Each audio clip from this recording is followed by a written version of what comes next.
Okay, our subject for Coconuts TV tonight is Robert Ellis. Robert has supported the youths for many years now. You're going to tell us about that, which is good. That's right.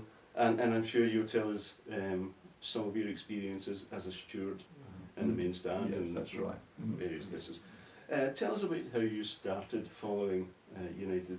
Crikey, that was about 1966, I think, the first interest in United was. And of course, and then in '70 they got into the league. Yeah. And from there on in, every spare Saturday I could have got there. He got there, so it was. It started off then, so it's kind of blossomed all the time. Yeah. So at that time, you don't mind me asking, you'd be what? In my teens, yes. Okay, so the perfect time to capture a new supporter. Well, exactly, yes. And of course the catchment area was all round here, really, wasn't it? Yeah, absolutely. Everybody in the area. Okay, so can you remember any of the players from that era who impressed you at the time? I remember, obviously, Bill Levers was a very big influence on most of the side, wasn't he? And he was really the main man from that time that I can kind of instantly recall. Yeah, of course. I always ask this question, and I don't mind if you don't know quite where you were, but when can you remember where you were or when you heard that United had actually been elected to the league? I think, well, funny enough, I can go back to Charles Buchan's Football Monthly. Yeah. A friend of mine in the village actually wrote a letter to them. I think he won the Star letter on it about Cambridge United, the same old teams getting re-elected year in and year out. Yeah. And all of a sudden, it happened, and he actually came running up here from the other end of the village to tell me that Cambridge United had been voted in. And I remember there was also something about it, if they did get in, they was going to put the flags up on the Abbey Stadium. Yeah, and he'd heard it from somebody else, and so he comes running up here. He said, my letter did the trick. He said, my letter did the trick. He said, Cambridge United have voted in the league, and we went to many games then after that. It was incredible. Yeah, because you'll remember that at that time it was a bit of an old boys club in Bradford Park Avenue, wasn't it? That's right. Yeah, who replaced? Yes. And they had been ready for relegation for many seasons, but they were always voted in. That's right. Yeah. I think it was something I don't like to say it was a kind of old boys club, but I think it was, it was very, very hard to get votes from the FA at that time as well, I think, which was... and there was a fantastic campaign went on behind the scenes from United, as you know. Yeah. And they had, of course, won the league That's right, 2 years, far and away the best team. But if you're going back to the 60s with you, you're starting to support United, why United? Because at the time City were... That's right, yeah, I mean, I used to go and watch City as well, but I think City then kind of... There was something about the chairman who's going to say that, we're going to crush Cambridge United and things like that. And that was, I forget the chairman's name now, but he did come up with comments like that, and I thought, well, this doesn't sound right to me, They're two teams in the same city, what's going on? But it was north and south of the river. It was. There was a big distinction right, in that team, wasn't there? I did go to the big game in 1963, I think. Yes. When, tell us what you remember about that famous game. Not a great amount, because I was only fairly young at the time. I can remember everybody being there, and I can't even remember what the score. I know City won, but I can't remember what the score was. Was that the one where there was an altercation behind the goal? I think it was. The players. That's right. Yes. I didn't see much of that, and obviously. Or anything to that. But. Rodney Slack tells us that he tried to stay out of that one, especially he left it to the hard I'm sure. But that may just be a story on his part. Yeah. Good. Okay, so thinking about it, you've seen the team. Obviously, you took to the team because they were a progressive team. That's right. Yes. Did you feel they were a team that was going someplace? You mentioned Bill Levers. He was ambitious. Yeah, he would. Yeah, and he was like a great character, wasn't he? And he'd been there, he'd done it, he'd played in the FA Cup final as well. Yes, he did. And so he was kind of the mainstay of that time. He was a professional through and through in a way that I don't think they had before. He actually played in the Manchester City team in the cup final when the goalkeeper broke his neck. That's right, Bert Troutman, yes. Bert Troutman, and I can tell you that Bill is still as much of a character as he was then. He lives in Yes. Cornwall, Mm. and we've seen him. Wow. We've seen him 2 or 3 times at United, haven't we? Yeah. 2 times, yeah. Mm. Yeah, I think I've seen him up there a couple of times. It did Yeah. my stewarding time, you know. It's Still, great a, to still a meet him. character. He seems to have some kind of aura about him. Do He you does. feel that? He does, and you know the best thing is that he loves coming back to Cambridge. That's right. Yes. He said the nicest Mm. thing I think of anyone who's come back to speak to Coconuts, and he said, at the end of the day, he said, "This is like coming home." That's right. Yes. That's So brilliant. he obviously still Yes, feels yeah. it. Oh, I'm sure he does. Which is Yeah. great. So let's think about that then. You've Mm. supported the team who were an up-and-coming team in Cambridge. You've seen that they managed to get themselves into the league, as you said, in 1970. That's right. You're at a great age for supporting them, Mm. because Yes. Yeah. Mhm. you're at the age where you really get into football. That's in a right. big Oh way. yes. So yes. do you remember the early days in the league? Yeah, of course. I was actually playing then as well. Yes. You know, so there was, you know, it wasn't just kind of, you know, we got a Saturday off, we can go here, there, and everywhere. Did you know. play local football? Yeah, for Melbourne, and Okay. then yeah, local clubs around. You know, so it was. So obviously you kind of commit yourself for Yeah. the whole season Mm. almost. So it was, you know, you can get some midweek matches, things like that. But I have to ask, what position did you play? Because you're That's about, right. you've got to be 6 feet. You're I did. 6 feet plus. You'd either get pushed up to the front or pushed back in defence, and I always got pushed back in defence. Yeah. So Yeah. I was at centre half mostly. Mhm. But obviously there was 1 or 2 good centre halves in Melbourne, so it's mostly kind of reserve team football. Yeah. But when the chance came along, I thoroughly enjoyed it. Very good fun anyway. Oh So, yes. so when did you start going to see United in the league a wee bit? When did how did your playing career go, and did you? Yeah, you well, play for- it was quite a long playing career really, you know, and so until unfortunately I was playing a 5-a-side when I worked at Fison's, and I broke my big toe, Oh. and that was kind of at the end of it. And unfortunately, I actually kicked the person who actually told me about stewarding at Cambridge United.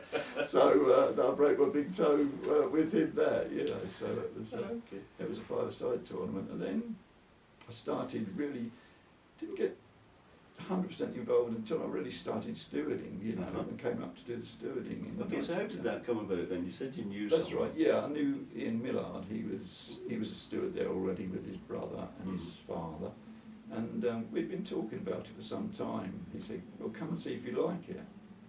And I thought, well, I'll give it a try. And it was I think it was a Steve Fallon, Steve Spriggs testimonial against Manchester United, the game.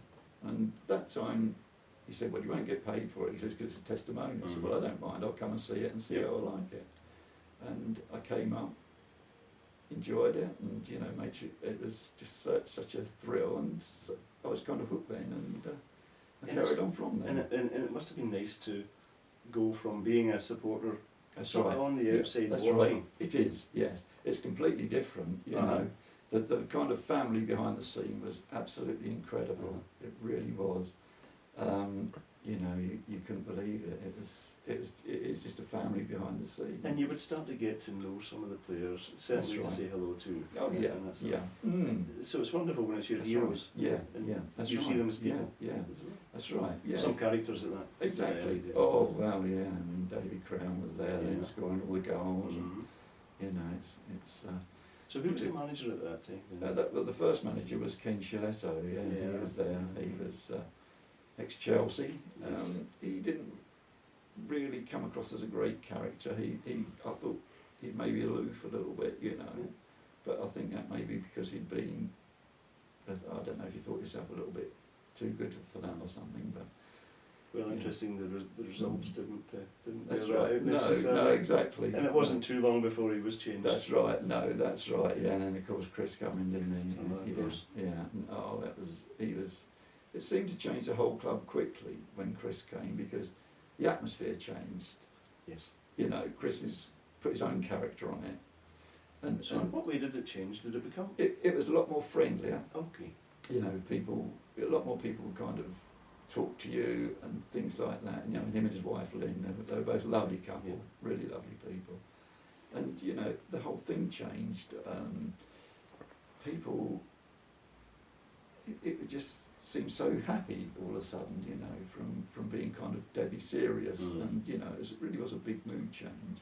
And I think, there's quite a few stories, you know, about Chris and things there. I don't know. Do you know Trevor George? Oh, we know Trevor well. We know Trevor well. Yeah, you know Trevor too. Yes, the ex-policeman, of course. Yes, yeah. Well, Trevor was good. He actually played for United a few times. He did in reserve team. He did. And, he was a good friend of Chris Turner's. Yeah, he was a great friend. Well, yes. I think Chris tested his friendship on one occasion. What was that? And I happened to be not too far away from it. Trevor was in, I don't know if you know the old changing room. Yeah, in the corner. Yeah, that's right, yeah. And then at the end you've got another small room for the physiotherapist. That's right, yes. And I think Trevor was in there talking to the physiotherapist or something, and Chris was there as well, and all of a sudden Chris came out with Trevor's helmet. And Trevor said something like, "Oh, give me my helmet back, please." And Chris then rushed off into the shower, only to come back with some liquid in the helmet. Now, I don't know what it was. The rumour is that it wasn't something more than shower water, shall we say. And but it certainly did happen, and you know, Chris was, you know, they was all laughing about it for a very long time. That's great, because that's one that Trevor was reluctant to tell us. That's right. Yes, yes. Sure. I did know it happened. Yeah. And there is one other story that Chris Turner and various team members managed to put PC George's bike. Oh, that's far higher than he could ever reach. He told us some stories about Chris Turner, and he just reiterated what you just reiterated what he told us, and that is that the character of the club and the feel around the club changed. Yes, it was. He almost encouraged characters to develop. He did, yes, you know. yes. I think he did. Yeah, that was really good for Chris. And it's great to see that despite the fact that we lost Chris Turner just last year, I don't like to say these words, but he's at least as well respected in Peterborough. Oh, he is, yes. You know, to cross the divide. That's got to be unique. Yeah, he crossed the divide from Cambridge and Peterborough, didn't he? And he got equal respect in both places, which is incredible. It's fantastic, actually, to hear. But Chris Turner reached his zenith, he reached his natural end with Cambridge United. That's right. And we moved on then to the great... that's John. right. Yes, that's right. John. I guess things would have changed when John... It was again, yes, you know, it kind of lost... John was very much more serious. Yes. You know, he... Mind you, you know, he had a lot of good ways, because at the time I was there with Cyril Pegg. And Cyril was from the FA originally, and he looked after the referees. And you know, John would always come up to him. He'd want to know about the referee on a match day basis. And then he'd go up to referee and say, "Oh, hello, John. How's your wife? How's things like that? How are the children?" And things like that. You know, that's the kind of professional level John was at, wasn't he? You know. Yeah. The word we heard used was methodical, but you've added a dimension to that. Yes. He wanted to know, you know, everything about the referees and you know how they were, and you know, he'd take that and he'd mention it to them. And, and we have to say with John that he was probably the first, certainly the first in Cambridge of managers to think about diet. That's right. Yes. So you're professional. Oh yes, yeah. I believe all the players dined together, didn't they, and things like that. Yeah. Oh yes, he brought. You know, it wasn't just a long ball game. Yeah. He brought the whole kind of concept, didn't he? Yeah. So how did you were a steward at this time? That's right. Yes. Tell us a little bit about that. Tell us what it involves to start with. Tell us about did you have to actually become always professional in your stewarding as well? That's right. Yes. Well, you know, we had the NVQ. That was just after I think John came there. You know, I think it was either the second or third club in the country to actually do it. I think Leeds were the first. I'm not quite sure if we were second or third to do it.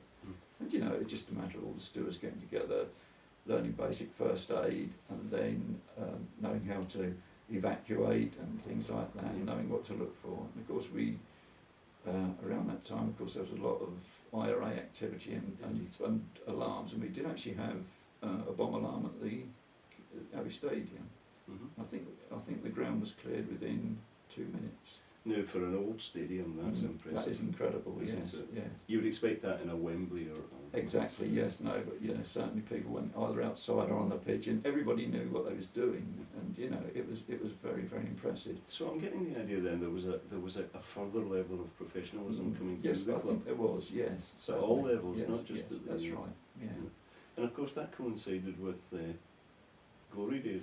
Oh yes, as well. In yes, United yes, terms. that's right. Yes, You know, promotion. that's right. Yeah, and of course, you know, kind of went from being a little club in the Fens to all of a sudden really taking off. Being noticed. Exactly, and of course, it was very noticeable where I was that the number of, you know, scouts, all of a sudden, you know, a game you might get 10, 15 scouts there. All of a sudden you was getting 20, 25, 30, you know, and obviously people were taking notice of what was happening. Interesting. Now, were you asked to notice these people? Well, when they came in, I was asked, you know, I always checked their passes and everything like that. They weren't allowed in, because I was, at that time, in the guest room, what I call the guest room. You've got the director's lounge, Okay. and then you've got the kind of guest room just off of that, where all the guests would have a cup of tea and things like that. You get a voucher for teas and things like that. And everybody had to be checked in, everybody had to be checked out. It was a thoroughly enjoying job there. So tell us how a day would develop, a typical match day. Yeah, we'd get there 1:15, 1, and then we go down. Obviously I'd go through and we get reception sorted out, because you've got the reception and you've got the VP area, and then you've got the Harris suite all underneath the main stand. We'd just kind of meet up and just discuss things like, you know, safety issues or anything we had, and then obviously sign in just to say we was there, and then we go down onto our posts. We'd soon find out who was coming in. You know, we get a list of all the scouts coming, and then we'd. Okay, we've had worse. Yeah, and then you get a list of all the scouts who are coming, and you know the match would slowly build up, and then the players would all come in dribs and drabs, and then obviously the opposing team would arrive as well. And you'd obviously look for any little niggles or anything like that, see who's playing, who's not, and then obviously about 2 o'clock we kind of build up the start, and people would start coming in. And then about 2:15, the team sheets would come out. You know, the secretary produced the team sheets. Obviously, the team sheets had gone into referee, and then they would all come out, so you know who was playing and who was not.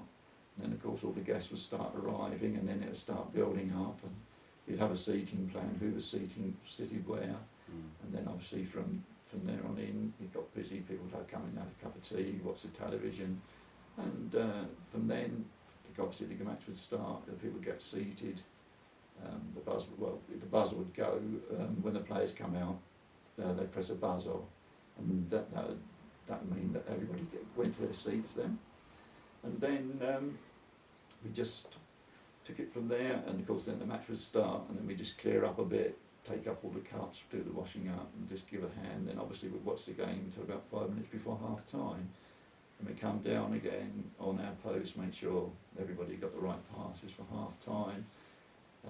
Again, the same procedure. Once they'd gone, we just cleared up, and then the people would obviously drift away at different times. Then towards the end of the game, once the game was over, again it was just making sure everybody was in the right place at the right time, and then about 5:30 or so, when it was all clear, we just kind of go, and you know, that was it. And so who was in charge of the stewards at this time? When I first started, I believe it was a guy called Dennis. He was, I believe, a fireman from Linton Fire Service. But soon after that, it was Ian Darla. Yeah. And Ian kept a very tight ship as well. You know, he was very, very good. You know, and you could always approach Ian and say, you know, if you didn't think anything was right, or something was wrong, or something didn't work, you'd say, well, this didn't go very well last week. You know, and you'd say, right, mate, you sort it out and see if it works better. And he's still there to this day. He does, yes, yeah. With additional responsibilities, not just the pitch. That's right, yeah. No, it's a great guy. No, I have to ask you then, that you must have had interesting times with some of the away fans. I mean, surely there were teams that you enjoyed coming to the Abbey. That's right. But there must have been some teams who you knew were going to be a little bit. Yeah, you know, I think when you got teams like Chelsea and Millwall coming down, you was more on edge, you know, as you would be. Yeah. But you know, Trevor was there, and you know, he was kind of, because he was a football intelligence spotter, I believe, wasn't he? Or we worked for the football intelligence unit. Yes, he did. And I think he even went to a World Cup or something. He had many adventures. That's right. Yes.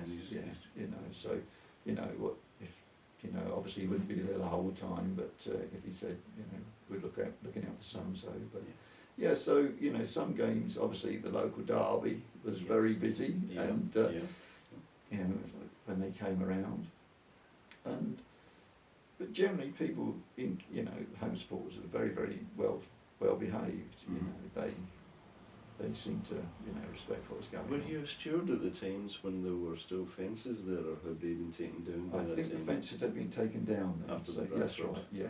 Yeah. Yeah. Mm. Yeah. Okay, so yeah, we had the era of John Beck. Some big games and some big crowds. Fantastic! Yes. Yeah. And as you say, derby games would have been particularly lively. So your stewarding duties really were within the ground. That's right. Yes. Yeah. More or less within the area. But it was in, you know, the kind of guest room, the VP area as such. So moving on from the first John Beck era, yes. we moved towards Gary Johnson. Oh right, as that's right, the caretaker. caretaker. Yes, that's right. And Now, then, given where Gary ended up, which was a national team manager, yes, yeah, that's right. it wasn't a great success at Cambridge United. No. You know, I think everybody wanted him to be because he was a kind of local guy, didn't Yes. he? You know? And he seems to have been a nice enough. Yeah, and he was a nice lad too. Yeah. And then we moved to the famous Ian. Yeah, that's right. Yeah. Well, again, Ian, you know, being from Aston Villa, you know, Ian he kind of. Atkins, big reputation behind him. That's right. Yes, unfortunately. He's still in football to this day. Is he? Of course. Yeah, he's again back at Aston Villa. I think he's a Oh right. scout. Oh right. I didn't know that. Yeah. But yeah, big reputation. That's right. Yes. But so again, did things change at that time, or was it just becoming more professional? Yeah, I think. Well, I think Ian didn't seem quite so attached to the club. You know, Gary kind of got his roots here and things like that. Yeah. Ian was kind of coming. I think he must have still been living in the Midlands at the time, and for some reason, you know, that doesn't have the same. You don't get the same feel for football. I don't think like that. He was just a kind of manager who came in and went home type of thing. Whereas Gary was kind of local, and he lived, you know, and he lived the area. You know, he knew if they was going to lose, that Gary was going to get stick because of what's happened. Exactly. Yeah. So again, as you say, we went through Ian, and then we actually went back to Gary Johnson. That's right. Yes. Which we did. So he couldn't have done so badly in his first caretaker experience, which was great. And then it was Tommy Taylor. That's right. It? Yeah. I like Tommy and his wife. They were very nice people. They were really, really good. And from your own perspective, you're still stewarding at this time. At that time. That's right. Yes. Yeah. Still stewarding. Yes. Was it a steady bunch of people that were there? Or did it change? It was no. You normally found it was the same people doing it. You know, it was, you know, the same faces, and you know, for people to kind of commit themselves to a whole season. You know, it was really, really good. Certainly, if you're going to be off, you'd tell someone. You know, that they would get cover for you, but. I would say 95% of the time it was mostly the same people. And then of course we moved on to the one who I think was just about everyone's favourite manager that we speak to in that list. That's right. The Roy McFarlane. Yeah, he was a great guy, right. Yeah, I got on very well with him. I think most people did. He was very approachable, very easy to talk to. You know, there's no airs or graces about him. You know, he knew the game, and he'd done more or less everything in the game. You know, he was a real great guy in football, basically. And you enjoyed that? I did enjoy my time there with him, yeah. But inevitably, your time as a steward for That's reasons. right. Yeah. It did. Yes. Yeah. I didn't like kind of way when Roy left. Yeah. You know, John came back, and he was kind of. They said he was scouting for the club, and 6 weeks before Roy left, that, you know. People behind the scenes knew that something was happening, you know, and so Roy's such a gentleman. But, so this took us to about the 2000, 2001? That's right, yeah, that's right, yeah. And do you still get up to the Abbey at all? I've been about 4 times since I did stop. It, unfortunately, for me, it doesn't seem the same anymore. You know, I mean, it's so involved at that stage. It's like kind of, I don't know, maybe losing a girlfriend and then looking at her 2 or 3 years later, and you know, it's just not the same. You know, it doesn't feel the same. You know, tinted glasses. That's right. You know, I was, you know, before you're so involved in it. That, but it was, you know, a wonderful time. But I guess you still keep your eye for the results. Oh, I do. Yes, very much so. Yes, yeah. still very interesting, you know, how Gary Johnson does and how his son Lee's doing now as well, you know. It's, so, yeah, and people who are still involved with the club, you know. Have you got many favourite memories over the years? Oh, I've got loads. Stories that you can share with us? Stories, yeah.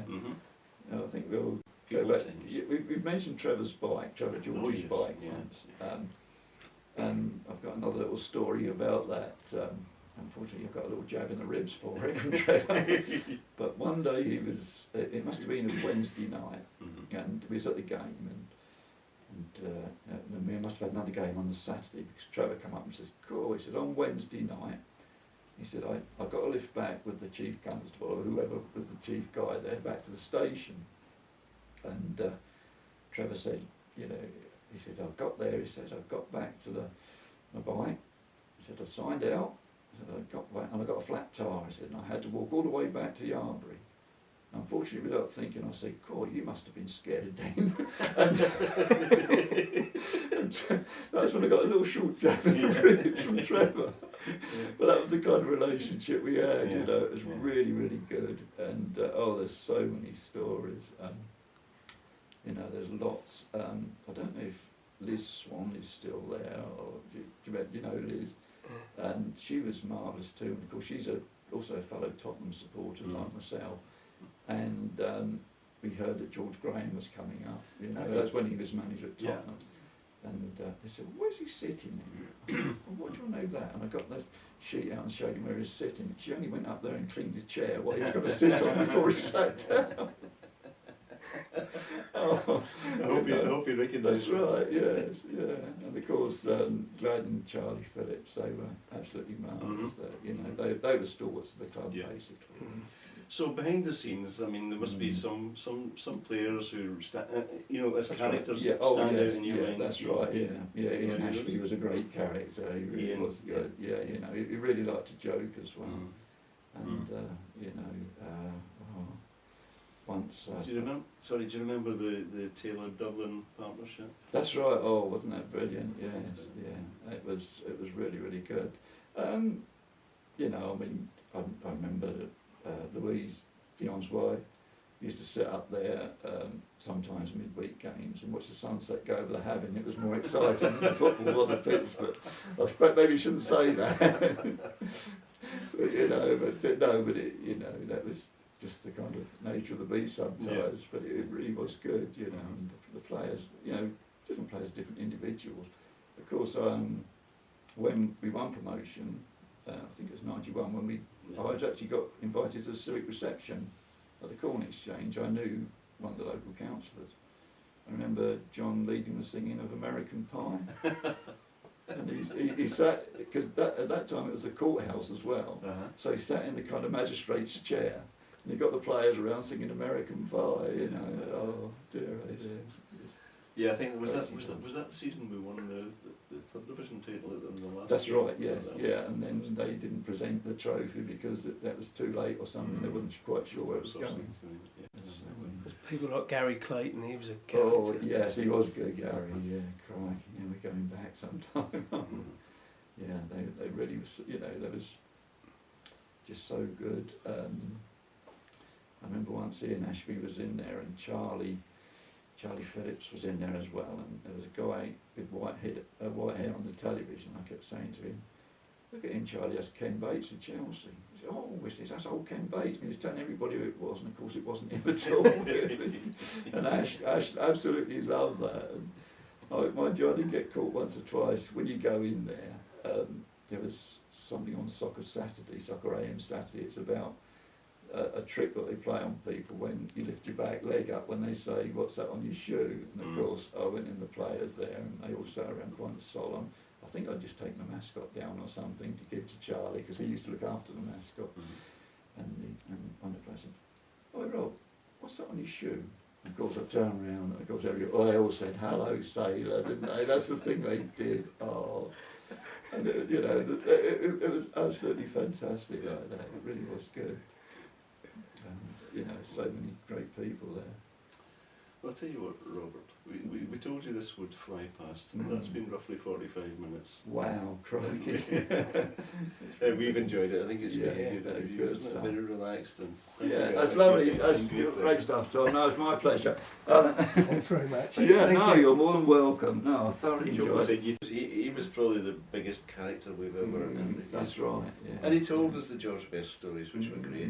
And of course, you got the Tom Feddies. He always had Christmas off, didn't he? You know, he managed to get booked just before Christmas. And he was never there Christmas, was he, Tom? He wasn't silly. Be on a level like that, isn't it? I mean, there was once when we had the bomb scare. Mm. There was two scouts there, Duncan Falls from Norwich City and Peter Morris from Ipswich, and I had to get everybody out onto the pitch. Mm. So I said, okay, gents, on the pitch, and Peter Morris was walking a bit, you know, hanging back a little bit. I said, what's that, Peter? I said, you know, you've got to get out on the pitch. He said, yes, last time I went out on the pitch with him, he said, he kicked me all over the place, you know, because it's a Norwich-Ipswich rivalry as well, you know, it was fantastic. That was against Halifax, I think, if I remember that's right, rightly. yeah. That yeah, was, wasn't that it? was, yeah. Were you in that game? I was on the pitch.